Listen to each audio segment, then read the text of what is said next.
Hi students, welcome to academy Venkatesh sir online classes. నేను మీ academy Venkatesh సార్ని.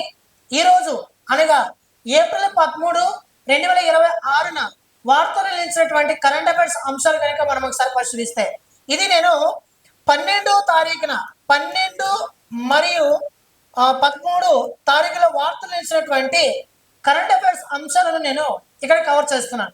మీకు డైలీ కరెంట్ అఫైర్స్ డీటెయిల్డ్గా చాలా డెప్త్ గా జనరల్ స్టడీస్ ని లింక్అప్ చేస్తూ జీకేని లింక్అప్ చేస్తూ మన యాప్ లో ఇయర్లీ కరెంట్ అఫైర్స్ కోర్సులో నేను అప్లోడ్ చేయడం అనేది జరుగుతున్నది. ఓకేనా, మన ఇయర్లీ కరెంట్ అఫైర్స్ కోర్సులో అప్లోడ్ చేస్తున్న డైలీ కరెంట్ అఫైర్స్ వీడియోస్ మీరు చూడొచ్చు. ఓకేనా, మన యాప్ పేరు వచ్చేసి మిత్రమా ఎకానమీ వెంకటేశ్వర్ యాప్. ఓకేనా, మీకు ఏమైనా సందేహాలు ఉంటే ఈ నెంబర్ కాల్ చేయండి. 9030539097 కి కాల్ చేయండి. ఓకేనా, సరే. ఈరోజు ఫస్ట్ టాపిక్ వచ్చేసి ఒక రాష్ట్రం నోటిఫైడ్ వ్యాధిగా క్యాన్సర్ను గుర్తించింది. ఆ స్టేట్ ఏదిరా అంటే మన తెలుగు రాష్ట్రం అయినటువంటి తెలంగాణ స్టేట్. చూసుకోండి, ఇక్కడ రీసెంట్లీగా మనం ఏప్రిల్ 7వ తారీఖున ప్రపంచ ఆరోగ్య దినోత్సవంగా మనం సెలబ్రేట్ చేసుకున్నాం. ఆ రోజున తెలంగాణ రాష్ట్ర ప్రభుత్వం నోటిఫైడ్ వ్యాధిగా క్యాన్సర్ను గుర్తించడం అనేది జరిగింది. అంటే ఆ రాష్ట్రంలో క్యాన్సర్ కేసులు విపరీతంగా పెరిగిపోతున్న కారణంగా నోటిఫైడ్ వ్యాధిగా క్యాన్సర్ గుర్తించడం అనేది జరిగింది. అంటే ఇక నుంచి ఆ తెలంగాణ రాష్ట్రంలో ఉన్నటువంటి ప్రభుత్వ ఆసుపత్రులు కానీ ప్రైవేట్ ఆసుపత్రులు కానీ చిన్న సంస్థల నుంచి అంటే చిన్న ఆసుపత్రుల నుంచి పెద్ద ఆసుపత్రుల వరకు ప్రతి ఒక్కరూ కూడా ఎన్ని క్యాన్సర్ కేసులు నమోదవుతున్నాయి, అసలు క్యాన్సర్ వ్యాధిని ఏ విధంగా నిర్మూలించాలి, అసలు క్యాన్సర్ వ్యాధి మన తెలంగాణ రాష్ట్రంలో ఏ విధంగా ప్రబలుతుంది అనే గణాంకాలను ఇక నుంచి ప్రతి రోజు ఆయా గణాంకాలు ఇవ్వాలి. రానున్నటువంటి కాలంలో ఈ క్యాన్సర్ కేసులను మరింత తగ్గించి దేశంలో క్యాన్సర్ రహిత రాష్ట్రంగా తెలంగాణ రాష్ట్రాన్ని తీర్చిదిద్దడం కోసం తెలంగాణ రాష్ట్ర ప్రభుత్వం ప్రత్యేకంగా ఒక వ్యాధిని నోటిఫైడ్ గా గుర్తించింది. ఆ వ్యాధి ఏదంటే మనకి క్యాన్సర్ అన్నమాట. ఓకేనా, నెక్స్ట్ భారతదేశ వృద్ధి రేటు అంటే ఇక్కడ చాలా జాగ్రత్త గమనించండి. మోస్ట్ ఇంపార్టెంట్, రీసెంట్లీ మన ఆర్థిక సంవత్సరం ముగిసింది. ఎప్పుడు 2026 మార్చి 31వ తారీఖున గత ఆర్థిక సంవత్సరం ముగిసింది. ఇప్పుడు కొత్త ఆర్థిక సంవత్సరం ప్రారంభమయ్యి ఈ రోజు 13 రోజులు నడుస్తుంది. అంటే చూడండి, 2027లో ఎంత గ్రోత్ రేట్ మన భారతదేశంలో వృద్ధి రేటు నమోదవుతుందని చెప్పేసి ఏషియన్ డెవలప్మెంట్ బ్యాంక్, ఆసియా అభివృద్ధి బ్యాంకు తెలపడం అనేది జరిగింది. ఈ ఆసియా అభివృద్ధి బ్యాంకు గ్రోత్ రేట్ చూడండి, 2025-26లో భారతదేశం వృద్ధి రేటును 6.5% నుండి 6.9% పెంచింది ఏషియన్ డెవలప్మెంట్ బ్యాంక్. చూడండి, Asian development bank rises India's growth rate forecast for current financial year 6.5% to 6.9%. అంటే ప్రస్తుత ఆర్థిక సంవత్సరం మన భారతదేశంలో వృద్ధి రేటును గతంతో పోలిస్తే ప్రస్తుతం ఏషియన్ డెవలప్మెంట్ బ్యాంకు పెంచిందనమాట. ఓకేనా, ఇప్పుడు మనం గమనిస్తే ఇక్కడ నేను గత వారం రోజులుగా చాలా గ్రోత్ రేట్లు చెప్పాను. ఒకసారి దాన్ని రివిజన్ చేద్దాం. చూడండి, రీసెంట్ గా మూడీస్ అనే ఒక సంస్థ ఎంత గ్రోత్ రేట్ నమోదవుతుందని చెప్పిందంటే 6%. 2026-27 ఆర్థిక సంవత్సరంలో నమోదయ్యేటువంటి గ్రోత్ రేట్ చెప్తున్నా. ఈ ప్రస్తుత ఆర్థిక సంవత్సరంలో మన భారతదేశ వృద్ధి రేట్లను అంచనా వేసినటువంటి సంస్థలు గ్రోత్ రేట్స్ ఎంత? మూడీస్ అనే సంస్థ ఈ సంవత్సరంలో 6% వృద్ధి రేట్ నమోదవుతుందని చెప్పింది. నెక్స్ట్ అదే విధంగా మోర్గాన్ స్టాన్లీ అనే ఒక సంస్థ ఎంత వృద్ధి రేట్ నమోదవుతుందంటే 6.2% నమోదవుతుందని చెప్పి అంచనా వేయడం అనేది జరిగింది. నెక్స్ట్ అదే విధంగా మనకి దాని ఏమంటారు, వరల్డ్ బ్యాంక్ ఇచ్చింది. ఏషియన్ డెవలప్ పిచ్ అనే సంస్థ పిచ్ అనే ఒక సంస్థ మన భారతదేశ వృద్ధి రేటు 7% నమోదవుతుందని చెప్పి అంచనా వేయడం అనేది జరిగింది. నెక్స్ట్ దాంతో పాటు ప్రపంచ బ్యాంక్ ఎంత నమోదవుతుందని చెప్పిందంటే 6.5% నమోదవుతుందని చెప్పి అంచనా వేయడం అనేది జరిగింది. ఓకేనా, నెక్స్ట్ అదే విధంగా ఇప్పుడు మనం ఇక్కడ 6.5% కలుగుతామా, 6.6%. అదే విధంగా ఇప్పుడు మళ్ళీ ఏషియన్ డెవలప్మెంట్ బ్యాంక్ ఎంత నమోదవుతుందని చెప్పిందంటే 6.5% నుండి 6.9% నమోదు కావచ్చు అని చెప్పింది. అంటే పెంచింది 6.5% నుంచి 6.9% వరకు 6.9% నమోదు కావచ్చని చెప్పింది. అదేవిధంగా మనకు రీసెంట్గా మానిటరీ పాలసీ కమిటీ మీటింగ్ అనేది జరిగింది. ఈ మానిటరీ పాలసీ కమిటీ మీటింగ్ 2025-26 ఆర్థిక సంవత్సరానికి సంబంధించి 7.6% నమోదైంది అని చెప్పింది. అదేవిధంగా 2026-2027 ఆర్థిక సంవత్సరంలో మనకి 6.9% నమోదవుతుందని చెప్పింది. అదేవిధంగా ఇదే మానిటరీ పాలసీ కమిటీ ప్రకారం మన భారతదేశం ఈ సంవత్సరంలో సిపిఐ కన్స్యూమర్ ప్రైస్ ఇండెక్స్ ద్రవ్యోల్బణం 4.6% నమోదవుతుందని చెప్పి అంచనా వేయడం అనేది జరిగింది. ఇవన్నీ మీరు ఖచ్చితంగా గుర్తుపెట్టుకోవాల్సినటువంటి అంశాలు. ఓకేనా, మళ్ళీ రివిజన్ చేశాను, వీటిని గుర్తుపెట్టుకునే ప్రయత్నం మీరు చేయండి. రైట్, ఇప్పుడు మనం ఇండస్ట్రియల్ కారిడార్స్ మన ఆంధ్రప్రదేశ్ రాష్ట్రం గుండా భారతదేశం మొత్తము కూడా 11 ఇండస్ట్రియల్ కారిడార్లను మన భారత ప్రభుత్వం డెవలప్ చేస్తుంటే ఆ 11లో 3 ఇండస్ట్రియల్ కారిడార్లు మన ఆంధ్రప్రదేశ్ రాష్ట్రానికి రావడం అనేది జరిగింది. అంటే మన ఆంధ్రప్రదేశ్ రాష్ట్రానికి వచ్చాయని అంటే మన ఆంధ్రప్రదేశ్ రాష్ట్రం వెంబడి ప్రయాణించేటటువంటి ఇండస్ట్రియల్ కారిడార్ల సంఖ్య ఎంత అంటే 3. ఒకటి Visakhapatnam to Chennai industrial corridor. రెండవది వచ్చేసి Chennai to Bengaluru industrial corridor. మూడవది వచ్చేసి మనకి Hyderabad to Bengaluru industrial corridor. ఈ 3 కూడా మన భారతదేశంలో 11 ఇండస్ట్రియల్ కారిడార్లలో 3 మన ఆంధ్రప్రదేశ్ రాష్ట్రం కూడా ప్రయాణిస్తాయి. మీరు చూసినట్లయితే ఇక్కడ చూడండి, విశాఖపట్నం ఇక్కడ ఉంది. విశాఖపట్నం నుంచి మనకి ఇది Chennai to Bengaluru industrial corridor. మరి చెన్నై నుంచి ఇది మనకి రీసెంట్గా బెంగళూరుకి వచ్చింది. బెంగళూరు నుంచి మళ్ళీ హైదరాబాద్. కాబట్టి మన ఆంధ్రప్రదేశ్ రాష్ట్రం కూడా ప్రయాణించే ఇండస్ట్రియల్ కారిడార్ల సంఖ్య 3. ఈ 3 ఇండస్ట్రియల్ కారిడార్ల వెంబడి మన ఆంధ్రప్రదేశ్ రాష్ట్రం ప్రస్తుతం 20 క్లస్టర్లను నిర్వహిస్తుంది, అభివృద్ధి చేసింది. వాటి కింద అంటే అర్థం ఏంటంటే చెన్నై నుంచి బెంగళూరు ఇండస్ట్రియల్ కారిడార్ కింద అక్కడక్కడ కొన్ని పారిశ్రామిక ప్రదేశాలు అంటే ఇండస్ట్రియల్ ఏరియాస్ ఉంటాయి. ఈ ఇండస్ట్రియల్ ఏరియాస్ ని మనం ఏం పిలుస్తాం, క్లస్టర్లు అని పిలుస్తాం. ప్రస్తుతం 3 కారిడార్ల వెంబడి 20 క్లస్టర్లు అనేవి మన ఆంధ్రప్రదేశ్ రాష్ట్రంలో ఈ 3 కారిడార్ల వెంబడి ఉన్నాయి. ఈ మూడు కారిడార్ల వెంబడి మరొక 30 క్లస్టర్లను ఏర్పాటు చేసి పారిశ్రామిక అభివృద్ధికి దోహదపడాలి అని చెప్పి ఈ రోజు ఆంధ్రప్రదేశ్ రాష్ట్ర ప్రభుత్వం నిర్ణయం తీసుకోవడం అనేది జరిగింది. అంటే మన ఆంధ్రప్రదేశ్ రాష్ట్ర ప్రభుత్వం అదనంగా మరొక 30 ఇండస్ట్రియల్ కారిడార్ క్లస్టర్లను ఏర్పాటు చేయబోతున్నారు. దీంతో మన ఆంధ్రప్రదేశ్ రాష్ట్రం గుండా ప్రయాణిస్తున్నటువంటి 3 ఇండస్ట్రియల్ కారిడార్ల వెంబడి మొత్తం కూడా 50 క్లస్టర్లు అనేవి మన ఆంధ్రప్రదేశ్ రాష్ట్రంలో అమల్లోకి రానున్నాయి. మోస్ట్ ఇంపార్టెంట్, నేను ఏపీ ఎకానమీ వాటిలో దీనికి ఇంకా క్లియర్ కట్ గా నేను చెప్తూ వస్తున్నాను. మన యాప్ వాళ్ళు అయితే చాలు. ఎకానమీ వెంకటేశ్వర్ యాప్ లో ఇండియన్ ఎకానమీ క్లాసెస్ ఉన్నాయి, ఏపీ ఎకానమీ క్లాసెస్ ఉన్నాయి, ఏఎస్ఓ క్లాసెస్ ఉన్నాయి, జనరల్ స్టడీస్ టెస్ట్ సిరీస్ ఉన్నాయి, ఇయర్లీ కరెంట్ అఫైర్స్ ఉంది, దాంతోపాటు హైకోర్టు వాళ్ళకి ఈ ఇయర్లీ కోర్సెస్ అనేవి ఉన్నాయి, జీకే, ఇవన్నీ కూడా చూడండి మన యాప్ లో.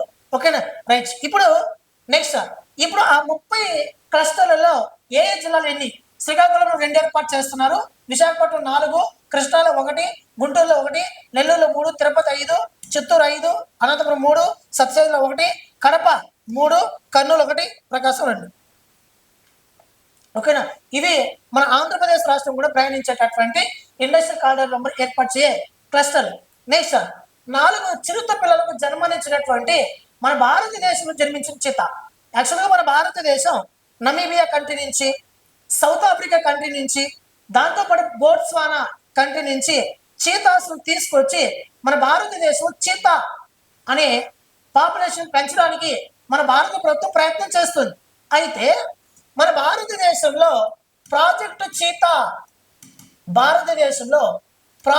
చీతాను తీసుకొచ్చారు.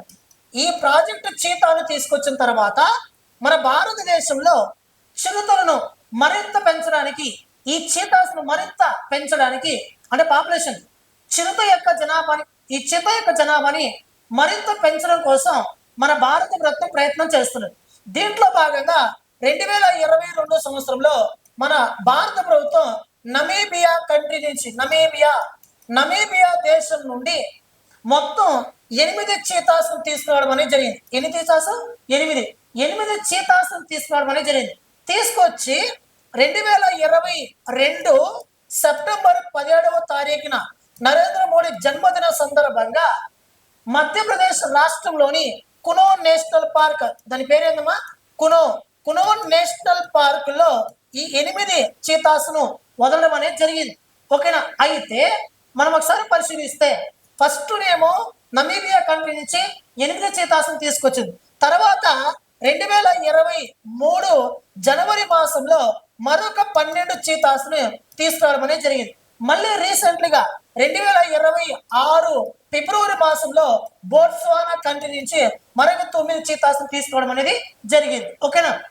ఇక్కడ చూస్తే ఇప్పుడు మనకు రీసెంట్లీగా చాలా చూసాం, చాలా చీతాసులు కూరలకు జన్మనిచ్చాయని చెప్పి పేపర్లో మనం చూస్తూనే వస్తున్నాం. ఇప్పుడు 4 చిరుతలకు మన భారతదేశం జన్మించిన, అదర్ కంట్రీస్ తీసుకొచ్చడం కాకుండా మన భారతదేశంలో జన్మించినటువంటి ఒక ఆడ చీత మరొక 4 కూనలకు జన్మనిచ్చింది.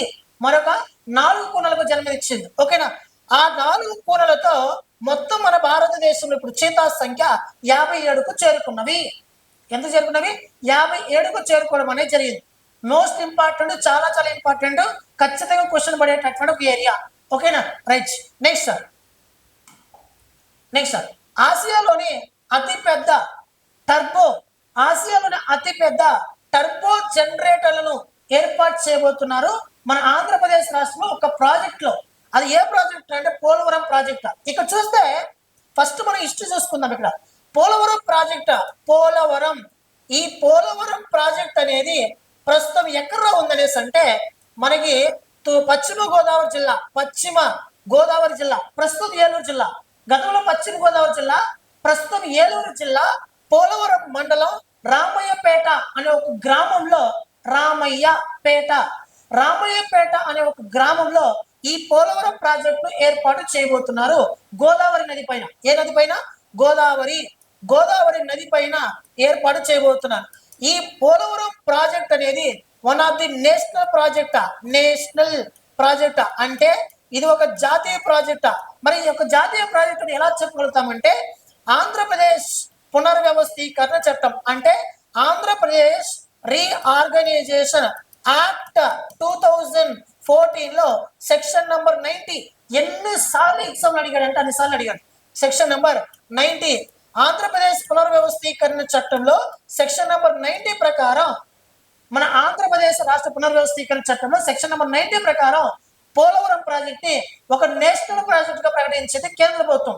అంటే నేషనల్ ప్రాజెక్ట్ గా దీన్ని ప్రకటించిందంటే అర్థం ఏంటంటే దీన్ని నిర్మించే బాధ్యత రాష్ట్ర ప్రభుత్వానికి, కానీ దీనికి నిధులు ఇచ్చే బాధ్యత మాత్రం కేంద్ర ప్రభుత్వం. అంటే దీని నిర్మాణాన్ని చేపట్టాల్సినటువంటి పూర్తి బాధ్యత కేంద్ర ప్రభుత్వం పైన ఉంది. కేంద్ర ప్రభుత్వం నిధులు ఇస్తే మన ఆంధ్రప్రదేశ్ రాష్ట్ర ప్రభుత్వం నిర్మించుకుంటుంది అనమాట. కాబట్టి అదే విధంగా Polavaram project is a multinational project. ఇది ఒక బహుళార్థ సాధక ప్రాజెక్ట్. బహు అంటే ఒకటి లేదా అంతకంటే ఎక్కువ అని అర్థం. అంటే ఒకే విధంగా కాకుండా అనేక రకాలుగా కూడా ఈ పోలవరం ప్రాజెక్ట్ ఉపయోగపడుతుంది అని అర్థం. అంటే ఆంధ్రప్రదేశ్ రాష్ట్ర రైతాంగానికి ఒక వెన్నుముక లాంటిదిగా చెప్పొచ్చు పోలవరం ప్రాజెక్ట్. ఎందుకనేసి అంటే చాలా ఎకరాలకు, కొన్ని వేల ఎకరాలకు దాని నుంచి సాగునీరు అందించవచ్చు.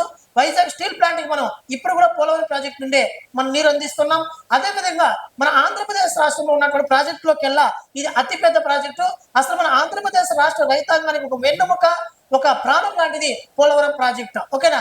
ఈ పోలవరం ప్రాజెక్ట్ అనేది ఒక నేషనల్ ప్రాజెక్టు. ఇది ఒక బహుళార్థ సాధక ప్రాజెక్టు. అంటే అక్కడ పోలవరం ప్రాజెక్ట్ లో విద్యుత్ను తయారు చేయొచ్చు, సాగునీరు అందించవచ్చు, త్రాగునీరు అందించవచ్చు, మరి ఒక టూరిజం ప్లేస్ గా మనం తయారు చేసుకోవచ్చు. దాంతోపాటు చేపల పెంపకాన్ని కూడా చేపట్టవచ్చు. ఇన్ని విధాలుగా ఆ ప్రాజెక్ట్ మనకు ఉపయోగపడుతుంది. కాబట్టి Polavaram project is one of the national project and multi national project. ఇది ఒక బహుళార్థ లేదా మల్టీ పర్పస్ ప్రాజెక్ట్ అనొచ్చు. ఓకేనా? కాబట్టి ఇది కూడా పెట్టుకోండి. అయితే ఈ పోలవరం ప్రాజెక్ట్ లో 194 నీటి సామర్థ్యం ఎంత అంటే 194 TMCs. 194 టీఎంసీస్ అంటే 194 టీఎంసీల నీటిని స్టోర్ చేయగల సామర్థ్యం గల ప్రాజెక్ట్ ఇది. ఓకేనా. అదేవిధంగా రానున్నటువంటి కాలంలో 960 మెగావాట్ల విద్యుత్ను కూడా తయారు చేసేటువంటి సామర్థ్యాన్ని ఇది కలిగి ఉంటుంది. ఓకేనా. అదేవిధంగా పోలవరం ప్రాజెక్టు కోసం ఎటువంటి అభ్యంతరాన్ని కూడా తెలపకూడదు తెలంగాణ అని చెప్పి ఆంధ్రప్రదేశ్ పునర్వ్యవస్థీకరణ చట్టంలో పేర్కొనడం అనేది జరిగింది. ఓకేనా. ఇది నెక్స్ట్. ఇప్పుడు మన కరెంట్ అప్డేట్ గురించి వస్తే, కరెంట్ అప్డేట్ విషయానికి వస్తే, ఆసియాలోని అతిపెద్ద, ఇక్కడ చూడండి, మన పోలవరం ప్రాజెక్టు ద్వారా 960 మెగావాట్ల విద్యుత్ను తయారు చేయొచ్చు. అయితే ఈ 960 మెగావాట్ల విద్యుత్ను తయారు చేయడం కోసం న్యూ టెక్నాలజీ ఉపయోగిస్తున్నారు. ఆ న్యూ టెక్నాలజీ ఏంటంటే జంబో టర్బైన్లు అనే సాంకేతికతతో, అనే టెక్నాలజీతో దీన్ని నిర్మించనున్నారు.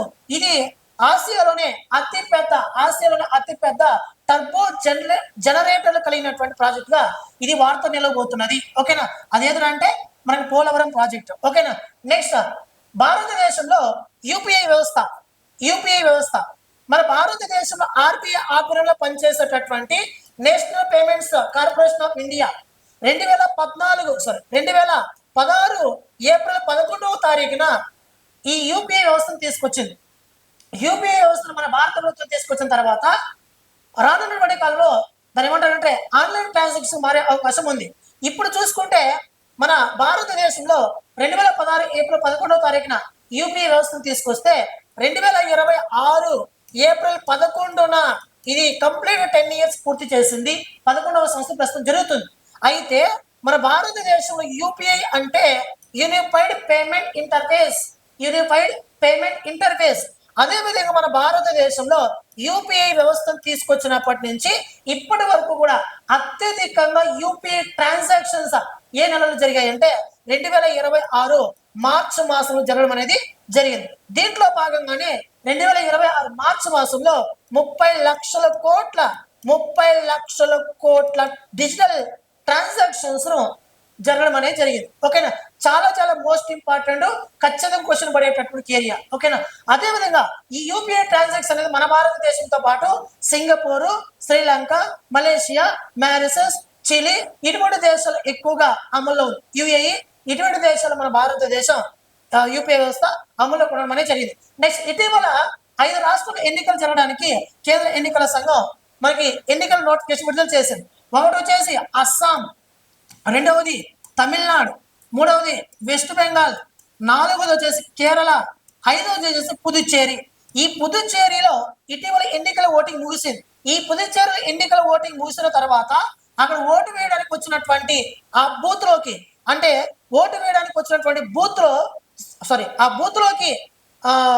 ఓటు వేయడానికి వెళ్ళేటప్పుడు ఓటర్లను పలకరించినట్టు ఒక రోబో. ఆ రోబో ఏంటంటే నీలా అనే ఒక రోబో ఒక ప్లేట్ లో పూలన్నీ పెట్టుకొని ఆ వచ్చినటువంటి ఓటర్లను పలకరిస్తూ ఉన్నది. దాని పేరు ఏంటంటే మనకి నీలా అనే విషయాన్ని మీరు గుర్తుపెట్టుకోవాలి. ఓకేనా. ఇక చివరి టాపిక్ చూస్తే గగనయాన్ లో భాగంగా మనం వాడబోతున్నటువంటి crew module air drop test ఏదైతే ఉందో ఈ టెస్ట్ టూర్ ఇటీవల విజయవంతంగా పరీక్షించడం అనేది జరిగింది. మీకు అందరికీ కూడా తెలిసినదే 2026 డిసెంబర్ మాసంలో మన భారతదేశ అంతరిక్ష పరిశోధన సంస్థ గగనయాన్ ప్రాజెక్ట్ ను చేపట్టబోతున్నది. గగనయాన్ ప్రాజెక్ట్ ను చేపట్టబోతున్నది. ఓకేనా. ఈ గగనయాన్ ప్రాజెక్ట్ లో భాగంగా మన భారత ప్రభుత్వం నలుగురు వ్యక్తులను మన భారత ప్రభుత్వం చేపట్టబోతున్నది. ఆ నలుగురు వ్యక్తులు కూడా ఈ